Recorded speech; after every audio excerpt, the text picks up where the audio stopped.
ल आज हामी प्राज्ञिक विद्यार्थी परिषद नेपालबारे अलिक गहिरिएर कुरा गरौँ है त। हामीसँग केही स्रोतहरू छन्, जस्तो कि उसको परिचय, गतिविधि, बैठकका कुरा, सम्मेलनका अंशहरू यस्तै यस्तै। हो, यी कागजपत्रहरूले केही तस्बिर त दिन्छन्। त्यही त। अब यिनैलाई केलाएर यो सङ्गठन खासमा के हो, के गर्छ, यसको चुरो कुरो के हो, त्यो बुझ्ने कोसिस गरौँ न। ल हुन्छ, सुरु गरौँ। अब यी स्रोतहरूले के देखाउँछ भने यो प्राज्ञिक विद्यार्थी परिषद नेपाल चाहिँ विद्यार्थी र प्राज्ञिक व्यक्तिहरूको एउटा राष्ट्रिय स्तरको सङ्गठन रहेछ।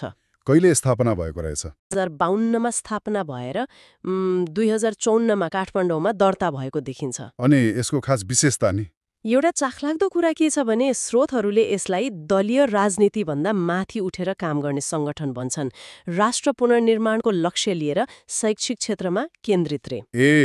दलीय राजनीतिभन्दा माथि? स्रोतले यसलाई अनि प्रस्ट्याएको छ कि यो उनीहरूको भनाइ मात्र हो कि केही उदाहरण पनि छ? खै, स्रोतमा त यो उनीहरूको घोषित मान्यता नै हो भनेर उल्लेख छ, तर व्यवहारमा कसरी उतार्छन् भन्ने त्यस्तो विस्तृत व्याख्या चाहिँ भेटिएन है। तर उनीहरूको दर्शनमा चाहिँ राष्ट्रवादी, देशभक्त अनि त्यो सांस्कृतिक भावना जगाउने कुरामा जोड दिएको प्रष्टै देखिन्छ। अनि मूल मन्त्र नि? मूल मन्त्र चाहिँ ज्ञान, शील, एकता रहेछ। रचनात्मक काम, राष्ट्रिय हितलाई प्राथमिकता दिने अनि नेपालको विकास मार्फत मानव सेवा गर्ने लक्ष्य पनि उल्लेख छ। सांस्कृतिक पक्षमा अरू केही तपाईँले अघि भन्दै हुनुहुन्थ्यो? हो, त्यो मातृदेवो भव, पितृदेवो भव जस्ता परम्परागत मान्यताहरूको सम्मान गर्ने कुरा छ। अनि स्वामी परमानन्द सरस्वती जस्ता आध्यात्मिक व्यक्तित्वहरूको पनि सन्दर्भ दिएको पाइन्छ। यसले उनीहरूको कस्तो झुकाउ छ भन्ने अलि सङ्केत गर्छ। सङ्गठनको विस्तार नि कतिको फैलिएको रहेछ? एउटा स्रोतमा त 77वटै जिल्लामा उपस्थिति भएको दावी पनि छ। कति सत्य हो त्यो त अब अनुसन्धानकै विषय होला। ल, यो त भयो दर्शन र परिचयको कुरा। अब यस्ता विचारलाई व्यवहारमा कसरी उतार्दा रहेछन् त? उनीहरूका गतिविधिहरू कस्ता छन्? स्रोतले के भन्छ? गतिविधिहरू त हेर्दा निकै धेरै प्रकारका देखिन्छन्। स्रोत अनुसार ठूला राष्ट्रिय अधिवेशनहरू हुन्छन्, जस्तै चितवनमा भएको 10औं अधिवेशनको कुरा छ। अनि प्रदेश स्तरका बैठकहरू पनि, जानकी कर्णाली प्रदेशका बैठकहरूको उल्लेख छ। बैठक र अधिवेशन मात्रै कि अरू पनि छन्? छन् नि। त्योभन्दा पनि महत्त्वपूर्ण तालिम र कार्यशालामा उनीहरूको निकै जोड देखिन्छ, जस्तो व्यक्तित्व विकास, नेतृत्व विकासका कार्यक्रमहरू। तेह्रथुम डडेलधुरामा भएको भनेर लेखिएको छ। अनि अरू? 35 जिल्लामा शैक्षिक सामग्री बाँडेको, इन्जिनियरिङ, चिकित्सा, कानुन, कृषि जस्ता विषयगत क्षेत्रका विद्यार्थीका लागि छुट्टै मञ्च बनाएर काम गरेको पनि उल्लेख छ। ल, कार्यक्रम त विविध रहेछन्, तर यी कार्यक्रमले नीतिगत तहमा वा राष्ट्रिय मुद्दामा केही प्रभाव पारेको छ त? स्रोतमा केही छ त्यस्तो? शिक्षा र अर्थ सम्बन्धी कार्यशालाहरू पनि गण्डकी, बागमती प्रदेशमा। अनि एउटा अभ्यास वर्ग भन्ने पनि हुँदो रहेछ, वैचारिक र व्यावहारिक प्रशिक्षणको लागि। 35 जिल्लामा शैक्षिक सामग्री बाँडेको, इन्जिनियरिङ, चिकित्सा, कानुन, कृषि जस्ता विषयगत क्षेत्रका विद्यार्थीका लागि छुट्टै मञ्च बनाएर काम गरेको पनि हेर्दा त उनीहरू आफ्ना सदस्यहरूलाई वैचारिक कार्यक्रमले नीतिगत तहमा वा राष्ट्रिय मुद्दामा केही प्रभाव पारेको छ त? स्रोतमा केही छ त्यस्तो? जस्तो देखिन्छ। अनि अरू पनि छन्, जस्तो धनगढीमा कृत्रिम बुद्धिमत्ता र शिक्षाबारे वक्तृत्व कला गरेको, 35 जिल्लामा शैक्षिक सामग्री बाँडेको, इन्जिनियरिङ, चिकित्सा, कानुन, कृषि जस्ता विषयगत क्षेत्रका विद्यार्थीका लागि छुट्टै मञ्च बनाएर काम गरेको पनि उल्लेख छ। ल, कार्यक्रम त विविध रहेछन्, तर यी कार्यक्रमले नीतिगत तहमा वा राष्ट्रिय मुद्दामा केही प्रभाव पारेको छ त? स्रोतमा केही छ त्यस्तो? हो, त्यो पाटो पनि महत्त्वपूर्ण छ। शैक्षिक सुधारमा उनीहरूको संलग्नताको केही उदाहरण स्रोतमा पाइन्छ, जस्तै त्यो विश्वविद्यालय विद्यार्थी युनियन सोभियो भन्छन् नि। हो, सोभियो हो, त्यसमा 28 वर्षीय उमेर हद लागू गराउन भूमिका खेलेको भन्ने छ। अनि लोकसेवा आयोग जस्तै विश्वविद्यालयमा शिक्षक नियुक्त गर्दा राष्ट्रिय योग्यता परीक्षा मतलब नेटको अवधारणा ल्याएको पनि उल्लेख छ। नेटको अवधारणा, यो त चाखलाग्दो कुरा रहेछ। यसको केही असर परेको पनि देखायो कि स्रोतले? स्रोतमा दावी चाहिँ के छ भने उनीहरूको यही माग अनुसार योग्यता र उत्कृष्टताको आधारमा उपकुलपति नियुक्ति हुनुपर्ने दबाव परेपछि संस्कृत विश्वविद्यालयमा सम्बन्धित क्षेत्रकै विज्ञ नियुक्ति भएको थियो रे। हो र। अरू शैक्षिक मुद्दा नि? छन्, जस्तो नेपाली भाषामा प्रश्नपत्र हुनु पर्यो भन्ने, कक्षा 11को नयाँ पाठ्यक्रम लागू गराउन सर्वोच्चमा रिट हालेको, कक्षा 11-12मा उपयोगी सिप भन्ने विषय राख्नु पर्यो भनेर सुझाव दिएको, अनि नैतिक शिक्षा र हाम्रो गौरवशाली इतिहास पढाउनुपर्छ भन्नेमा पनि जोड दिएको देखिन्छ। शैक्षिक मुद्दा बाहेक अरू राष्ट्रिय सवालमा नि केही बोलेका छन्? त्यसमा पनि उनीहरूको चासो देखिन्छ।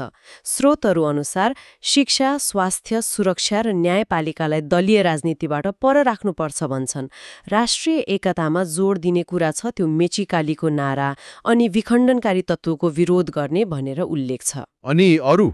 बागमतीको कार्यक्रममा त अझ राष्ट्रिय परीक्षा बोर्डका अध्यक्ष डाक्टर महाश्रम शर्मा आफैले कार्यपत्र प्रस्तुत गर्नुभएको रहेछ शिक्षाका चुनौती र समाधानबारे।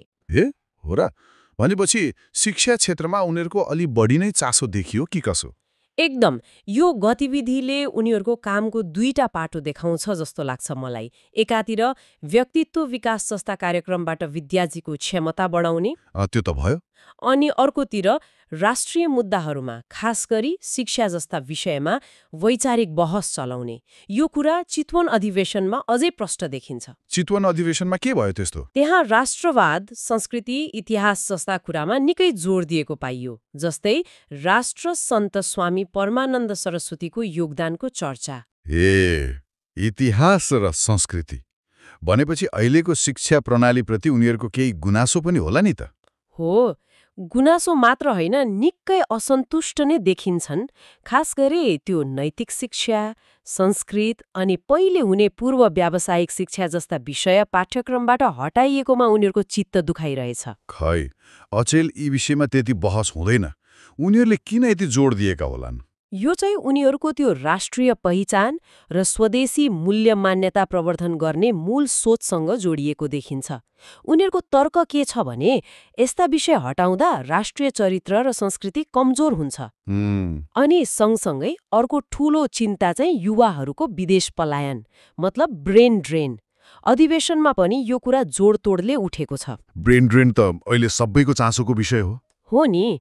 त्यसैले उनीहरूले पाठ्यक्रम सुधार्नु पर्यो, स्वदेशी उत्पादनलाई जोड दिनु पर्यो, देशमै अवसर बनाउनु पर्यो भन्ने माग उठाएका छन्। तर यहाँनिर एउटा कुरा, उनीहरू आफूलाई दलीय राजनीतिभन्दा माथि भन्छन्, फेरि शिक्षा नीतिमा यत्रो चासो राख्ने, माग उठाउने, यो अलि कस्तो कस्तो लाग्यो? कतै यो पनि राजनीतिक एजेन्डा नै हो कि? प्रश्न त जायज हो, तर स्रोतहरू हेर्दा उनीहरूले आफूलाई परम्परागत विद्यार्थी राजनीतिभन्दा फरक देखाउन खोजेको चाहिँ प्रष्टै छ। उनीहरूले केही नीतिगत परिवर्तनमा आफ्नो भूमिका छ भनेर दावी पनि गरेका छन्। जस्तै केमा? जस्तै कि त्यो स्ववियो चुनावमा 28 वर्षीय उमेर हद लगाउने कुरामा उनीहरूले भूमिका खेलेको दावी छ। अनि प्रश्नपत्र नेपालीमा पनि हुनुपर्छ भन्ने व्यवस्था। प्रश्नपत्र नेपालीमा? त्यो त धेरै विद्यार्थीलाई राहत भयो होला? हो, अनि विश्वविद्यालयका शिक्षकका लागि राष्ट्रिय योग्यता परीक्षा नेटको अवधारणा, जसले शिक्षकको न्यूनतम मापदण्ड तोक्छ, त्यो पनि उनीहरूले उठाएको विषय रहेछ। र कक्षा 11-12को नयाँ पाठ्यक्रम लागू गराउन पनि भूमिका खेलेको उनीहरूको भनाइ छ। भनेपछि उनीहरूको शैली अलि फरक रहेछ। सडकमा नारा लगाउने भन्दा पनि नीतिगत तहमा लबिङ गर्ने खालको। सङ्केत त्यस्तै मिल्छ। उनीहरू आफूलाई रचनात्मक शक्ति भन्न रुचाउँछन्। प्रणालीगत सुधारमा जोड देखिन्छ। अनि अर्को कुरा, उनीहरूले शिक्षा, स्वास्थ्य, सुरक्षा, न्यायपालिका जस्ता क्षेत्रलाई दलीय राजनीतिबाट मुक्त राख्नुपर्छ पनि भनेका छन् है?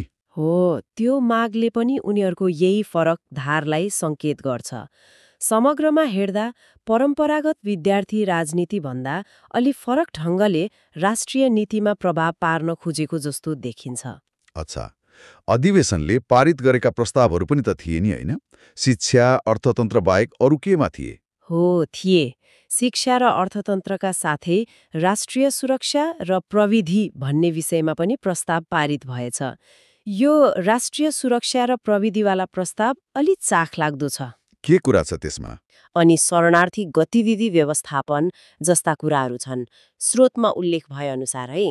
शरणार्थी गतिविधि कस्तो कुरा उठाएका छन्? स्रोत अनुसार उनीहरूले राष्ट्रिय डेटामाथिको नियन्त्रण गुम्न सक्ने खतरा, सामाजिक सञ्जाल र एआईको गलत प्रयोग हुन सक्ने सम्भावना, अनि केही शरणार्थी समूहहरू, नामै त तोकेको छैन तर रोहिङ्ग्या र तिब्बती भनेर स्रोतमा सङ्केत छ, उनीहरूको गतिविधिले राष्ट्रिय सुरक्षामा असर पर्न सक्छ कि भन्ने चिन्ता व्यक्त गरेका छन्। यो त संवेदनशील विषय भयो। हो, अनि सरकारले यसबारे ठोस कदम चाल्नुपर्छ भन्ने उनीहरूको सुझाव छ। युवा पलायन मतलब विदेशिने प्रवृत्तिप्रति चिन्ता, पाठ्यक्रमबाट नैतिक शिक्षा, संस्कृत जस्ता विषय हटाएकोमा प्रश्न उठाएका छन्। स्वदेशी उत्पादन, आत्मनिर्भरता, पर्यटन र जलविद्युत विकासमा जोड दिनुपर्छ भन्ने कुरा पनि छन्। हालसालैका घटनाक्रमसँग जोडिएका केही कुरा छन् कि? हो, छन्। जस्तो राष्ट्रिय सुरक्षा चुनौतीहरू, प्रविधिको दुरुपयोग, साइबर अपराध, डाटा सुरक्षा, शरणार्थी गतिविधिबारे सरकारको ध्यानाकर्षण गराएको। अनि हालै शिक्षक आन्दोलनका माग सम्बोधन गर्न सरकारलाई आग्रह गरेको विज्ञप्ति पनि स्रोतमा भेटिन्छ। भनेपछि गतिविधि र चासोको दायरा त फराकिलो रहेछ। हो, सारमा भन्नुपर्दा हामीले हेरेका यी स्रोतहरूका आधारमा प्राज्ञिक विद्यार्थी परिषद नेपाल ज्ञानशील एकताको नारा लिएर राष्ट्रवादी दृष्टिकोणबाट शैक्षिक सुधार र राष्ट्रिय मुद्दाहरूमा सक्रिय देखिने एउटा विद्यार्थी तथा प्राज्ञिक सङ्गठन हो। उनीहरू रचनात्मक र वैचारिक काममा बढी जोड दिन्छन् जस्तो देखिन्छ। निकै स्पष्ट भयो कुरा। यी स्रोतहरूले परिषदका महत्वाकांक्षी लक्ष्यहरू देखाउँछन्, राष्ट्रिय चरित्र निर्माण, आत्मनिर्भरता, शैक्षिक सुधार जस्ता ठूला कुराहरू। तर सँगसँगै यिनै स्रोतहरूले युवा पलायन, पाठ्यक्रमका विवाद, प्रविधिको दुरुपयोग जस्ता गम्भीर चुनौतीहरू पनि त देखाएका छन्। अब सोच्नुपर्ने कुरा के हो भने यी स्रोतमा दिएका जानकारी हेर्दा एउटा विद्यार्थी सङ्गठनले यति ठूला राष्ट्रिय लक्ष्यहरू हासिल गर्न र यी जटिल चुनौतीहरूको सामना गर्न वास्तवमा कतिको प्रभावकारी हुन सक्ला, यो आफैमा एउटा विचारणीय प्रश्न हो, होइन?